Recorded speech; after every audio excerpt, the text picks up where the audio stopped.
My name is Denis O'Leary, and today my very special guest is Mr. John Griffin. John, welcome. Well, thank you, Dennis. I appreciate the opportunity to visit with you. And you know, the goal of the show is to bring different perspectives of Oxnard, and in a sense, you are part of our community and may very possibly, I hope, be more part of our community. You're not necessarily from Oxnard. No, I actually grew up in a town called Petaluma in Northern California. A town very much like Oxnard. It has an agricultural base, and I grew up in school with a lot of farmers and spent a lot of time out on farms working in the dairy industry and in the poultry industry. So I feel very comfortable here. Well, good. And, well, where do you live I live right now in Thousand Oaks. Okay. I've lived there for 18 years. And prior to that, I lived in Maryland. I moved from Northern California over to the East Coast when I met my wife. She managed to convince me to move over there, and for the last 35 years we've been married. We have 3 children, and at a point in time when my father was getting older, I asked if she would just move over to California for 5 years. And how many years ago was that? That was 18 years ago. The weather won out. It did. Okay. So we're very, very comfortable, very happy to be living in Ventura County. And now we're going to be talking about an aspiration that you're working on, but you're also a professor at this moment. That's correct. For the last 6 years now, I've been teaching over at Cal State Channel Islands. I teach in the business school, the Martin B. Smith Business School, and my courses vary quite a bit from one semester to the next. This semester I'm teaching 3 sections of finance and 1 section of management information systems.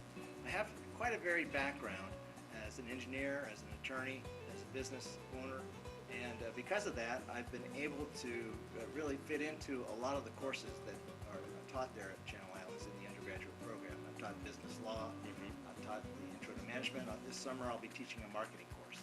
That's beautiful. In fact, well, I'm sure, and I think you would agree that the students really need a well-rounded professor that gives different aspects. It sounds like you have that. Yes, that's very true. Since I've only been teaching 5-6 years now, the past 20-25 years I've been working in private industry. I worked for government for a while, I worked in nonprofit organizations for a while, and in private industry. So I bring a wealth of experience in the outside of academia to the classroom, and I think that the students do appreciate that insight. And anytime I can, I like to give a plug-in for Cal State Channel Islands. It's the only public 4-year institution that we have in the county, other than some extensions from a few other universities. But Cal State Channel Islands is here. Plus, hey, it's Hotel California. I mean, you know, it's a great place to work, and I'm inspired by the students that I've gotten to know over the years. I really have great hope in this new generation that's beginning to take hold of the reins now. And, well, I'm a school teacher. Just yesterday we had a career fair at our school. We had a representative from Cal State Channel Islands there. I imagine it was Dr. Carpenter.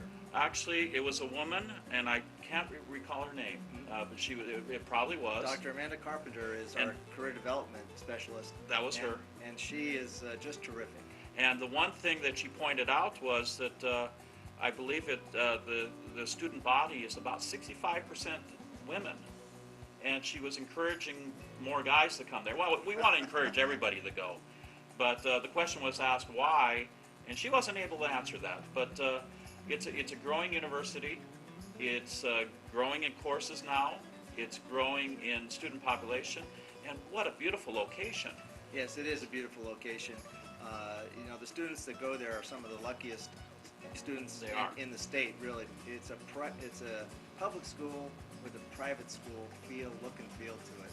And those students that have had the benefit to go there all say the same thing. It's a wonderful resource in our community. And what a great staff. And I've known many professors there. You know, if all of them that I've met are good.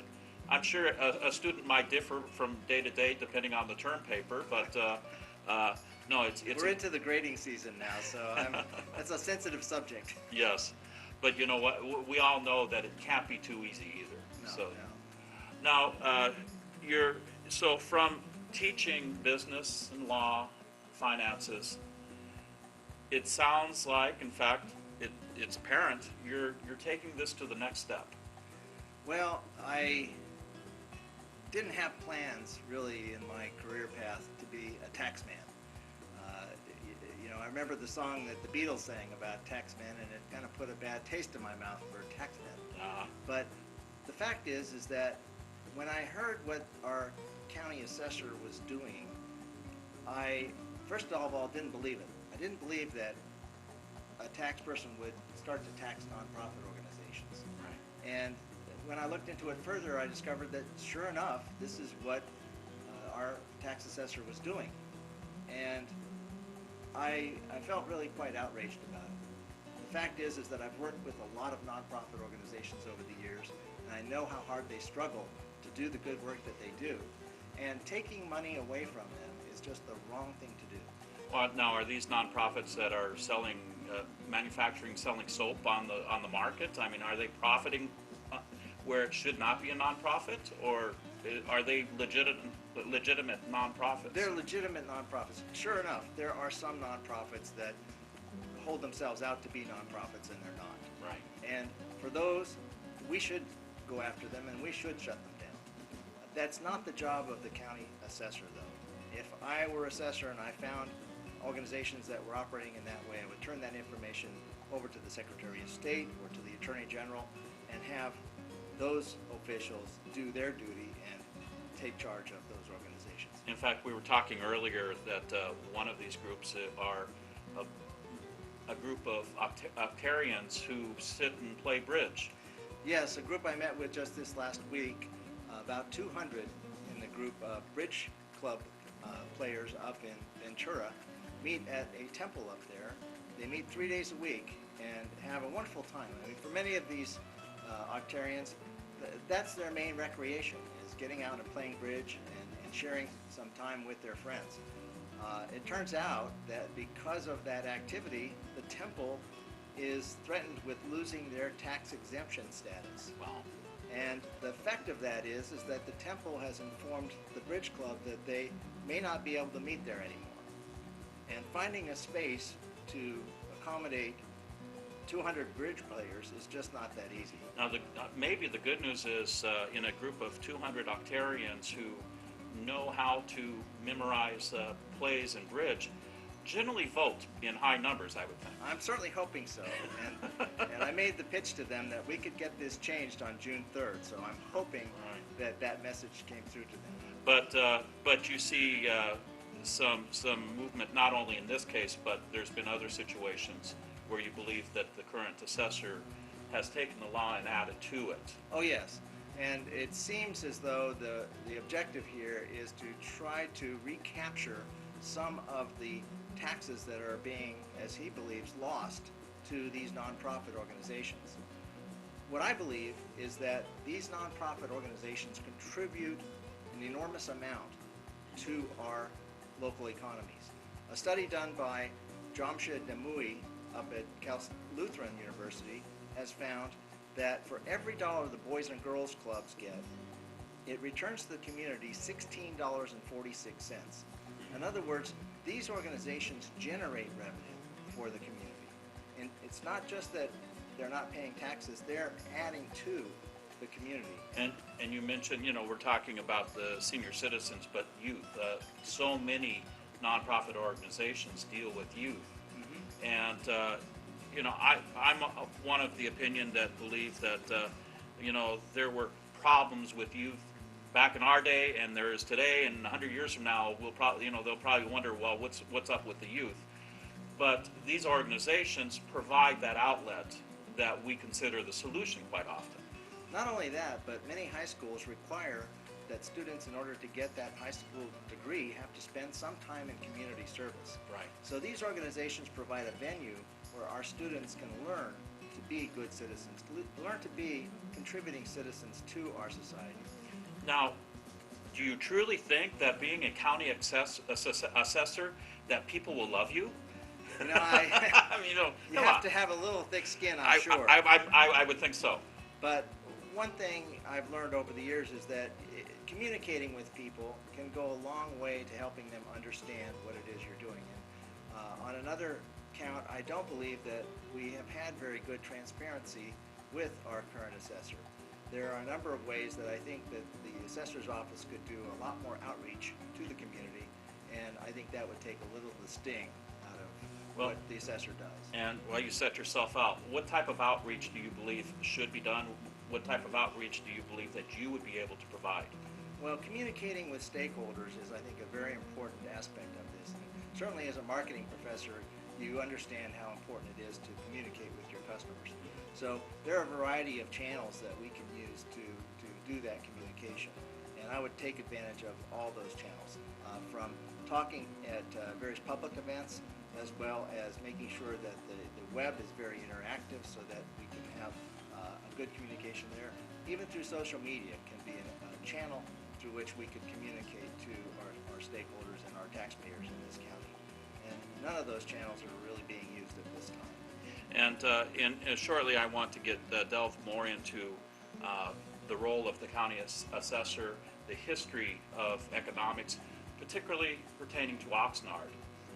But if I can, before our break, we have many communities, newer communities, that have Mello-Roosas tacked on to the properties. And I've talked to a family who saw the price of the house, saw the price of the rent or the lease of the house. They didn't quite realize that the Mello-Roos was going to bring that price into a different category. Is that part of the communication that you would help try to provide? Most certainly, and to the extent that this information is readily available and people have an explanation for what these fees are, I think it's very important. You know, today when we get our tax bill, there's nothing but the scantest of information about what these special districts are, right, what the other fees are that we're paying, and I think that we can do a lot better. And now have you, things cost money, services cost money. So, if services are rendered, I'm of the belief, I hope, most people, I know there are some people that would like to have everything for free. That would be nice, but it has to come from somewhere. But is it an obligation of a realtor or of a marketer to advertise the additional cost, or is that something that's just considered polite if they bring it up? I'm not sure if there's an obligation, a duty to do that, but it certainly, I think, is a better practice to bring your customer along with what the total cost of ownership might be. I mean, it goes far beyond even just those fees that we pay. There could be problems with the house. There could be certain, and we have a lot of disclosures already in real estate, right, that help to inform a buyer of what those potential risks are when they assume title to a house. Well, I would hope that openness would be a part of your term as assessor. Naturally, providing that you get 50% plus one of the votes. Yes, and I would be very committed to operating transparently and doing everything possible to communicate with the community. And with that said, I am not the economics person myself, so I'm trying very hard to match some good questions for Mr. John Griffin. But on the other hand, I understand what he's saying. That's worth something. So, well, we're going to stop for a moment for a break. This is the O, and I'm here today with Mr. John Griffin. We'll be right back.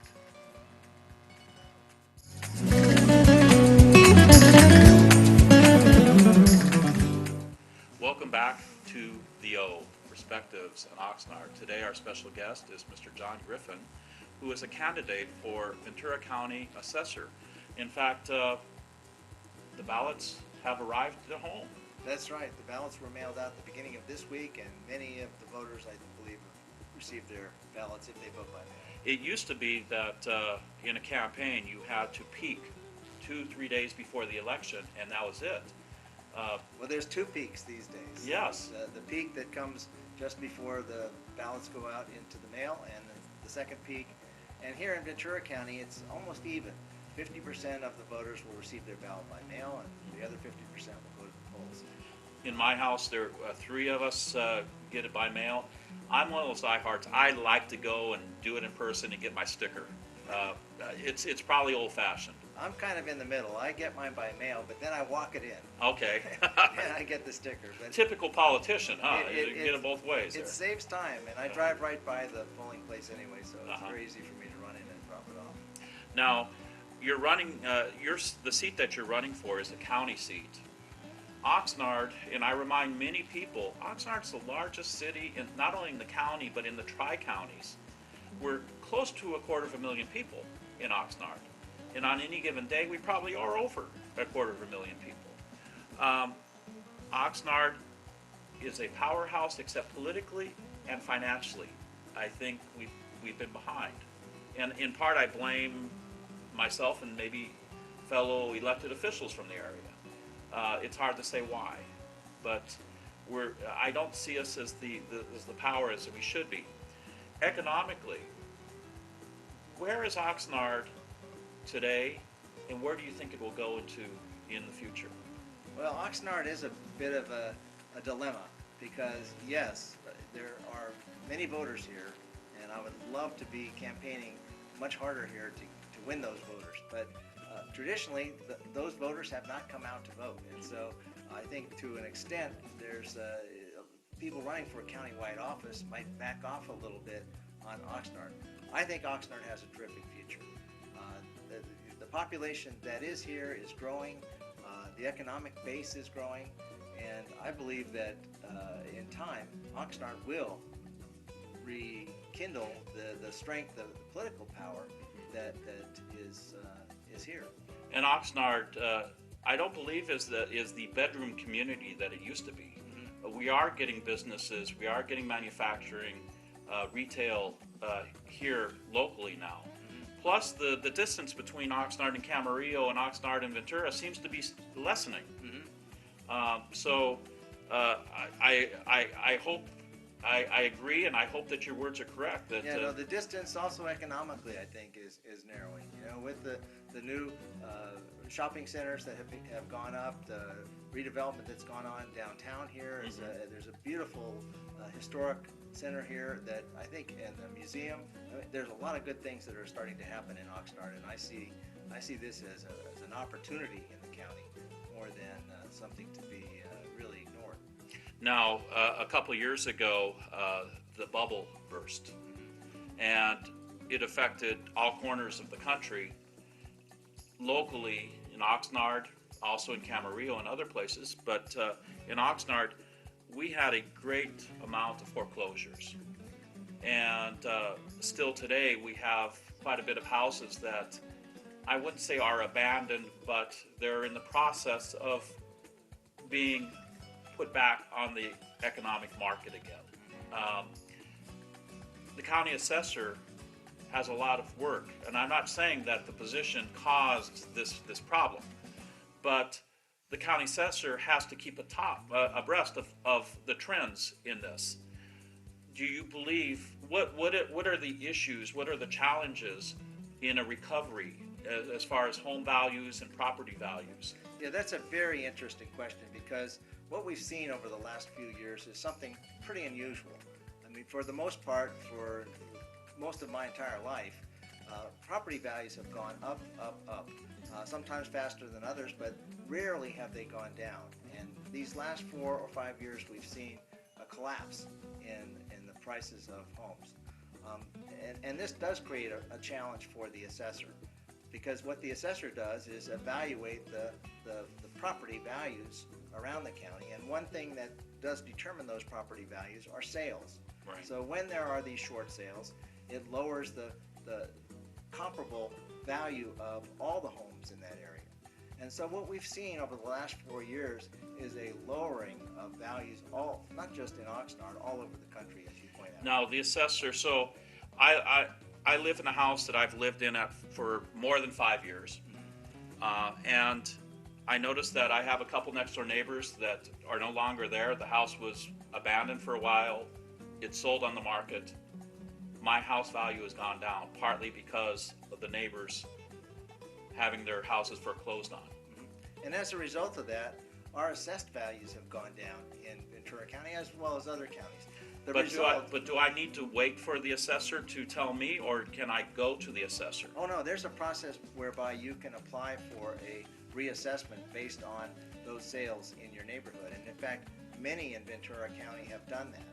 But there's a catch, and this goes back to what we were talking about before in terms of transparency. A lot of people applied for and got reductions in their assessed values, and that's a good thing because it saved them some taxes for the last few years.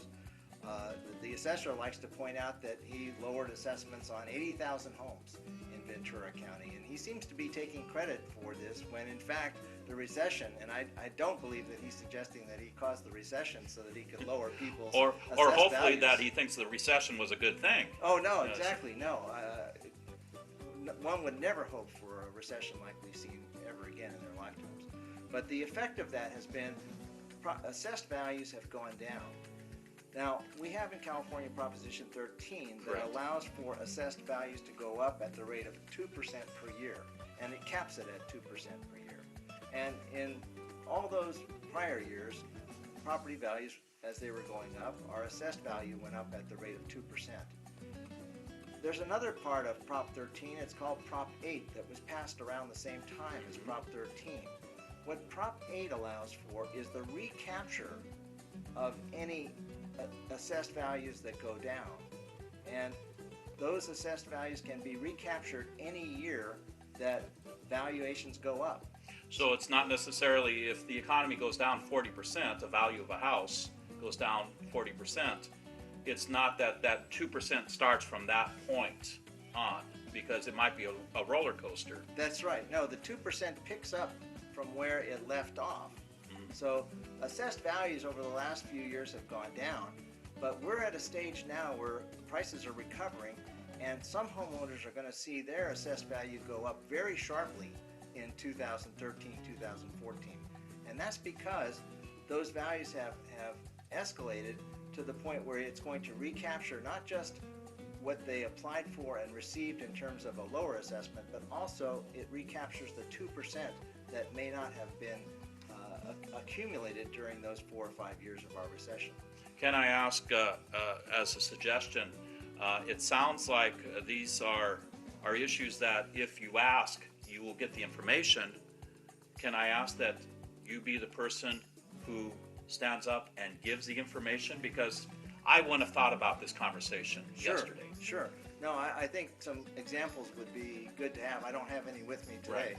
but I think that as part of the transparency and the customer service that the assessor's office That's is it. doing, this assessor has not informed taxpayers that this is coming, and this assessor knows full well what's coming.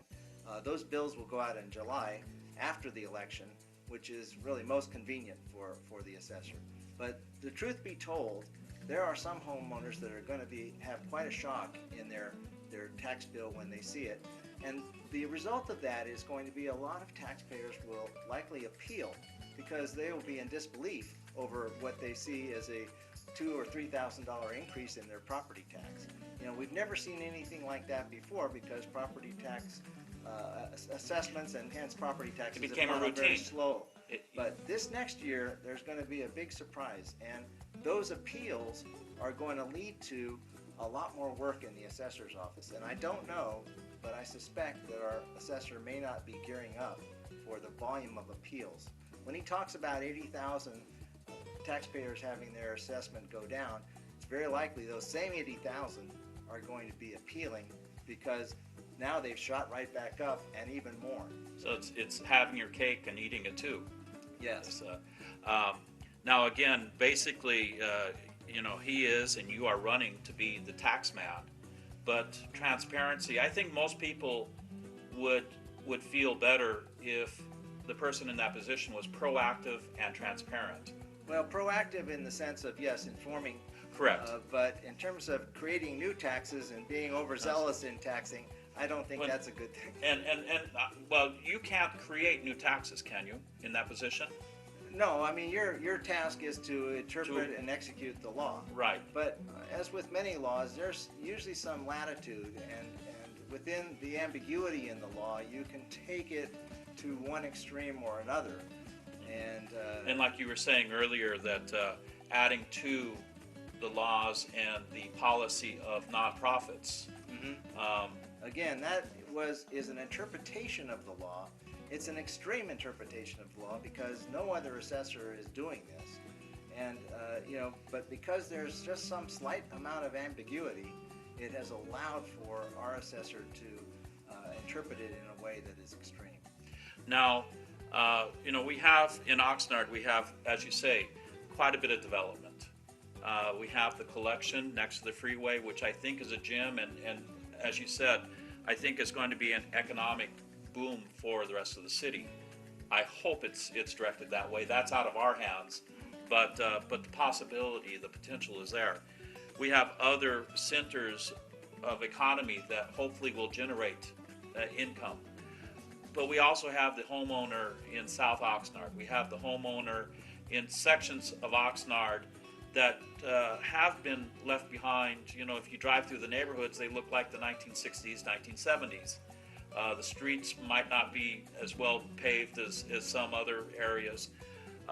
More renters than owners, possibly. There's a trickle down to all of this. Sure, a high tide rises all boats. And so in these areas where the Oxnard is doing that development, I believe that it is going to help the whole of the city. So it will take some time, and these things are going to have to evolve over that time. But in the long run, I believe that Oxnard is really going to come of age. Now, being the assessor, it's a full-time position? It is a full-time position, yes. Okay. And it's with mixed emotions that I think about leaving my duties over at Cal State Channel Islands.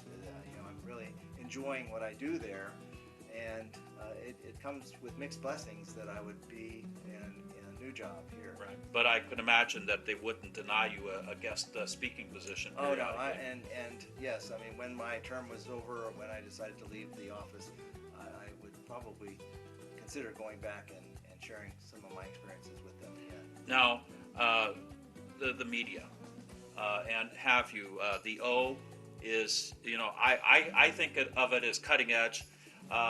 We're not on TV just yet. We're going to hit a population, and what? But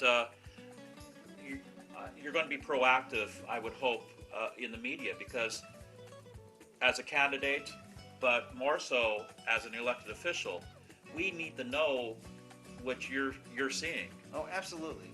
And yes, that is certainly one channel, one of many channels that is important in terms of communicating to taxpayers. So yes, I'm a big believer in that communications. And I don't think we've seen an assessor that is really quite as interested to share and teach taxpayers about what goes on in these offices. Well, if I can, I want to give you the opportunity.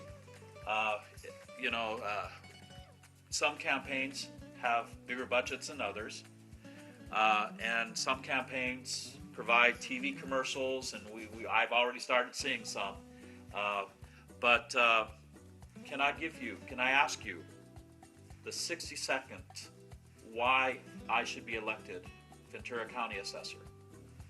Well, thank you for that. And yes, I guess the main objective that I have in becoming your assessor would be to instill the values that I've grown up with over my lifetime into that role as assessor. And the highest of values that I believe in is fairness. I think first and foremost, an assessor, anybody taxing, has to apply the laws fairly and uniformly across all economic and all practices. And what we have in Ventura County now is an assessor who has carved out a special way of interpreting the law that's different from every other county in the state. And that is patently unfair, and it is really what has drawn me into the race. So fairness is one of the most important values that I'd like to bring to the office. Effectiveness is another value. Effectiveness means making the right decisions. And in the case of this assessment of nonprofits, I believe that is just a wrong decision, and it communicates the wrong values for people in Ventura County. In Ventura County, we have something like 2,500 nonprofit organizations, and I believe that the force of these organizations is a reflection of the values of the people in Ventura County. And so effectiveness would mean supporting these organizations and not taking money away from them. Finally, efficiency is a value that I cherish very much, and efficiency is doing things right. And so as we make the right decisions, we want to make sure that we execute them in the right way. And I believe that with my engineering background, with the background in law, and with the background in business, I can bring those three values to the Office of the Assessor. And with that, I want to thank you again for being part of our media. Our special guest today is Mr. John Griffin, professor, economist, engineer, businessman, and candidate for Ventura County Assessor, June 3rd. June 3rd is the vote, and I hope to see you all out at the polls. And with that, I want to thank OMAC and all the people who support Public Access TV, Paul, who is behind the camera today, and all our viewers. Again, this is the O. Thank you.